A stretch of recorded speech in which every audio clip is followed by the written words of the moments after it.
नमस्कार मित्रांनो, आपल्या शेतकरी राजा या यूट्यूब चॅनलमध्ये आपलं स्वागत आहे। आज आपण आलो आहे शेतात। तर बघा, आपण आज एक गोष्ट करणार आहे। ती म्हणजे एका जणाने विचारलं मला की की एका पराठीच्या झाडाला बोंड किती असते। तर बघूया, आपण मोजूया आपण आज एका पराठीच्या झाडाला बोंड किती असते। तर एखादं नॉर्मल झाड घेतो मी, पहा जवळपास हे बघू पहा, 1 2 3 4 5 6 6 7 8 9 9 आणि 10। यात पराठीला फक्त 10च बोंड आहे।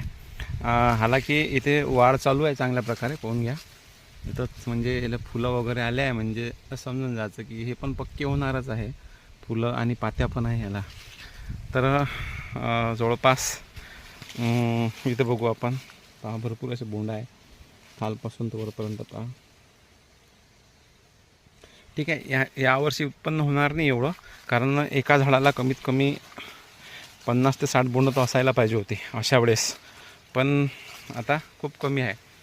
तर अशा प्रकारे हे सध्या जी पराठी आहे त्याची कंडिशन आहे। तर हे बोंड जवळपास 15 ते 20 एवढे बोंड आहे।